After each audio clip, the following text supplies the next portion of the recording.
जय हिंद दोस्तों।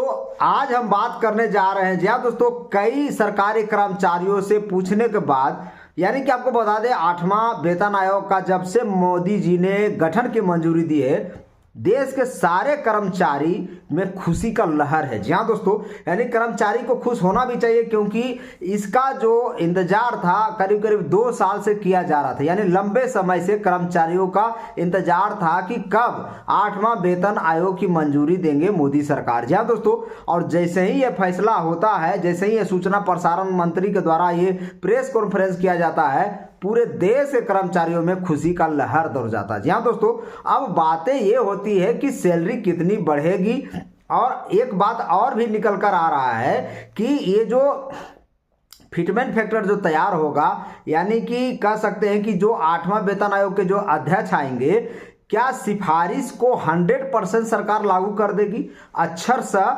100% सरकार क्या लागू कर सकती है क्या?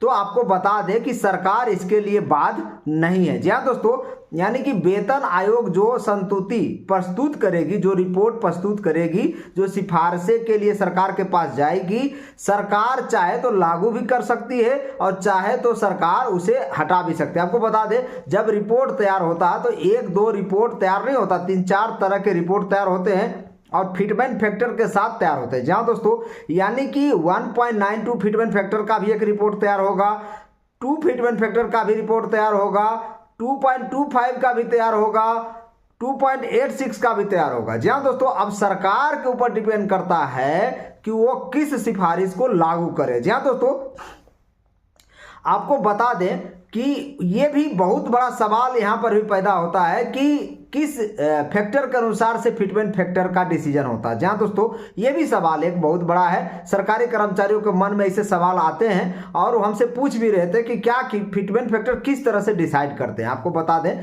फिटमेंट फैक्टर का जो डिसीजन होता है वो महंगाई जो दर चल रहा है, इसके अलावा जो सरकारी कर्मचारी की जरूरत क्या है, इसके अलावा सरकार के पास वित्तीय आर्थिक स्थिति क्या है, यानी 3 पिलर होते हैं इसमें, और 3 पिलर को सही तरीके से स्टडी करता है। यानी सरकारी कर्मचारियों की जरूरतों की पूरा कितना में पूरा हो सकता है, महंगाई दर क्या है, और सरकार के पास कितनी वित्तीय शक्ति है। जी हाँ दोस्तों, इसी प्रकार से ये डिसीजन लिया जाता है कि फिटमेंट फैक्टर कितना रखा जाएगा। जी हाँ दोस्तों, आपको बता दें, कई न्यूज चैनल पर या हमारे चैनल पर भी दिखाया गया कि 1.92 फिटमेंट फैक्टर के साथ सरकार हो सकती है, मान जाए, लेकिन मंजी सिंह पटेल का भी कहना था कि 1.92 के जगह पर 2.25 मिलेगा। उनका एक चैनल लोकमत हिंदी है, उस पर भी वो बोल रहे थे कि 2.20 फिटमेंट फैक्टर मिनिमम हो सकता है, इससे आगे कुछ भी हो सकता है। जी हाँ दोस्तों, लेकिन आपको बता दें, सरकार बहुत तरीके से स्टडी करती है। अभी जो डीए केंद्रीय कर्मचारियों को मिल रहा है वो 53% मिल रहा है, यानी जुलाई में भी 3% और बढ़ेगा तो 56% हो जाएगा, और जनवरी 2026 में 3% ही मान के चलिए या 4% मान के चलिए, तो टोटल 60% डीए हो जाएगा। जी हाँ दोस्तों, यानी हर 10 साल पर वेतन आयोग आता है, और वेतन आयोग सिर्फ इसलिए आता है कि मुद्रास्फीति जिस तरह से बढ़ती है और सरकारी कर्मचारियों का जो वेतन है उसका सामंजस्य बनाने के लिए वेतन आयोग का गठन किया जाता है, और मुद्रास्फीति के साथ सरकारी कर्मचारी का वेतन भी उसी आधार से बढ़ता है, इसलिए डीए दिया जाता है। आपको बता दें, सरकारी कर्मचारी बहुत ऐसे थे जो पूछ रहे थे कि फिटमेंट फैक्टर इसके अलावा कितना सैलरी बढ़ेगा, तो सभी का सैलरी बढ़ेगा ये तो तय है, लेकिन जिस बेसिक के हिसाब से ये होता है, एक्चुअली लेवल 1 के जो कर्मचारी हैं 18,000 बेसिक 7वां वेतन आयोग में मिल रहा था, तो अगर फिटमेंट फैक्टर 2 मिलता है तो 18 दूनी 36,000 बेसिक सैलरी हो जाएगा। इसी तरह से जिनका जितना ज़्यादा बेसिक सैलरी होगा उतना इंटू 2 हो जाएगा। ऑन एवरेज की बात बोल रहे हैं, लेकिन आपको बता दें, 7वां वेतन आयोग में जो फिटमेंट फैक्टर दिया गया था वो 2.57 भी था, 2.62 था, 2.81 तक गया था। जी हाँ दोस्तों, यानी हर एक पे बैंड के लिए अलग अलग फिटमेंट फैक्टर दिया गया था। हो सकता है इस बार भी 8वां वेतन आयोग में कुछ ऐसा ही हो। आपको बता दें अश्विनी वैष्णव जो सूचना प्रसारण मंत्री हैं, उन्होंने कहा था कि बहुत जल्द 8वां वेतन आयोग के अध्यक्ष पद का अनाउंसमेंट हो जाएगा। पिछले 3 बार से, यानी कि 5वां पे कमीशन, 6ठा पे कमीशन और 7वां पे कमीशन, जी हाँ दोस्तों, यानी 3 पे कमीशन का जो अध्यक्ष है वो सुप्रीम कोर्ट के जज या जज को ही नियुक्त किया जाता है। जी हाँ दोस्तों, इससे पहले कई तरह के बड़े अधिकारी होते थे, लेकिन लगातार ये ट्रेंड चला हुआ है कि जज का ही नियुक्ति होता है। इससे पहले AK माथुर, अशोक कुमार माथुर का आप देख लीजिए, 7वां वेतन आयोग के अध्यक्ष थे, वो भी रिटायर्ड जज थे। जी हाँ दोस्तों, आपको बता दें वो कैलकुलेशन करेंगे कि महंगाई दर कितना है, सरकारी कर्मचारियों का जो अभी चल रहा है जरूरत क्या है, इसके अलावा सरकार के पास वित्तीय स्थिति क्या है, ये सारी चीज़ें देखकर और डेटा कलेक्ट करके पूरे देश दुनिया से जब डेटा कलेक्ट होगा, उस आधार पर ही वो डिसीजन लेंगे कि फिटमेंट फैक्टर कितना रखा जाए। जी हाँ दोस्तों, कई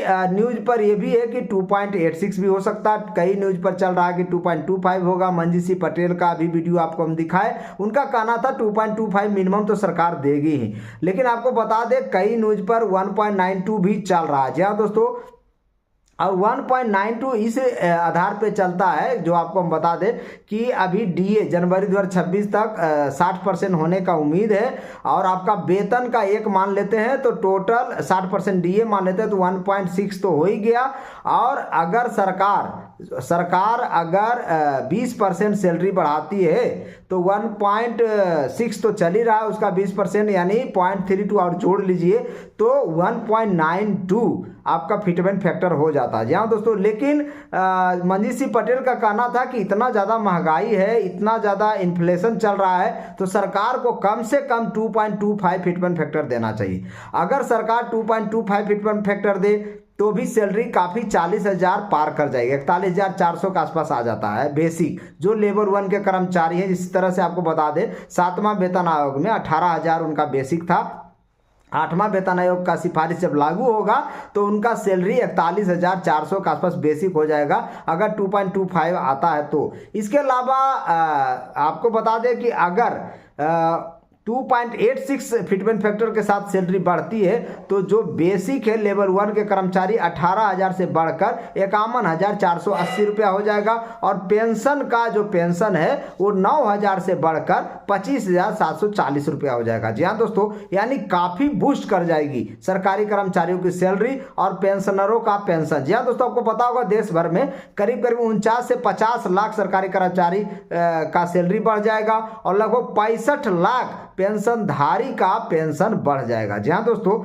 यानी बल्ले बल्ले है। आपको बता दें करीब 3,57,500 रुपया तक कई का पेंशन भी बढ़ जाएगा, जो उच्च लेवल के अधिकारी हैं। जी हाँ दोस्तों, यानी 18 लेवल के जो अधिकारी रिटायर होंगे उनका पेंशन सोचिए 3.5 लाख से ऊपर चला जाएगा अगर ऐसा होता है तो। जी हाँ दोस्तों, लेकिन आपको बता दें रियलिस्टिक में जीजिए आप, जब भी कंपेयर करके जिए। आपको बता दें पिछला बार कैलकुलेशन करके भी बता चुके हैं कि 1.92 हो सकती सरकार देगी, वो कैलकुलेशन के आधार पर बैठ रहा है, जो कि 20% सैलरी बढ़ती है तो। आपको पता होगा 7वें वेतन आयोग में मात्र 14.29% ही सैलरी बढ़ी थी, क्योंकि आपको पता होगा 7,000 बेसिक जोड़ लीजिए और 125% DA जब ऐसे कैलकुलेट करेंगे तो 15,750 रुपये तो ऐसे ही हो जाता था, और उसके अलावा 18,000 बेसिक दिया गया 7वां वेतन आयोग में, तो 2,250 रुपये का वृद्धि हुआ, तो 14.29% का ही वृद्धि हुआ था। और इस बार आप जोड़ लीजिए बेसिक 18,053% DA है, इसके अलावा और अगर सरकार 20% बढ़ाती है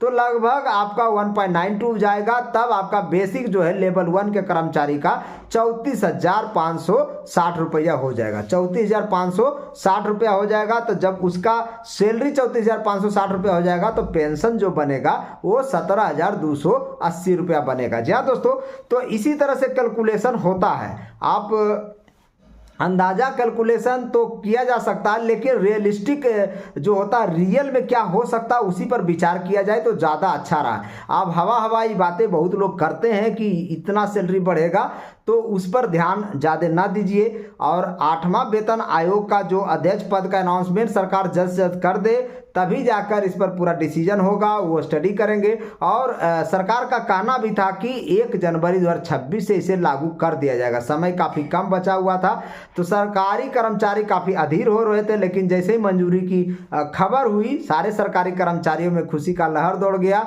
आने की सैलरी तो बढ़ेगी ही, और सैलरी के साथ साथ उनका जीवन स्तर भी बढ़ेगा, और मार्केट में उपभोक्ता यानी कह सकते हैं जीडीपी भी बढ़ जाएगा, खरीदारी यानी परचेजिंग पावर बढ़ जाएगा सरकारी कर्मचारियों को, तो भारत देश का जीडीपी भी बढ़ जाएगा। जी हाँ दोस्तों, इसके अलावा बताया जा रहा कि सरकार के ऊपर 2 लाख करोड़ का बोझ पड़ेगा। बोझ नहीं दोस्तों, सरकार के ऊपर लोड पड़ेगा, लेकिन वो लोड सरकारी कर्मचारी के अंशदान से ही निकल जाएगा। वो हम पहले वाला वीडियो जाकर आप देख सकते हैं, उसमें भी हम बता दिए हैं कि आपका करीब करीब 144 करोड़ रुपया 144 करोड़ रुपया पेंशन में हर साल सरकार को जाता है। तो उसी से आप देखिए उसका ब्याज और उसका जो पैसा जाता है, सरकार चाहे तो वो तो 10 साल पर वेतन आयोग बढ़ रहा है ना, वो तो हर साल सरकार के पास 1.5 लाख करोड़ रुपए जा रहा है। तो सरकार जब चाहे ओपीएस बहाल कर दे, जब चाहे 8 पे कमीशन में जो बात हो रही है कि 1.86 फिटमेंट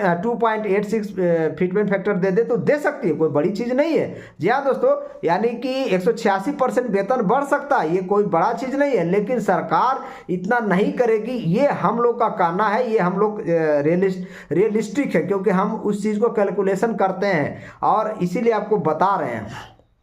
इसके अलावा जो बात करें तो यूपीएस गजट नोटिफिकेशन, ये भी पूरे देश में चल रहा है। यूपीएस गजट नोटिफिकेशन 1 फरवरी तक अनाउंसमेंट होने का बात चल रहा था। मंजीत सिंह पटेल यही बात बोल रहे थे, क्योंकि उनका फाइनेंस डिपार्टमेंट के कर्मचारियों से बातचीत होते रहता है, तो उनका कहना था कि 1 फरवरी तक आ सकता है। जी हाँ दोस्तों, 1 फरवरी नहीं तो फरवरी पूरा जोड़ लीजिए, लेकिन बहुत जल्द यूपीएस गजट नोटिफिकेशन आ जाएगा सरकार की तरफ से।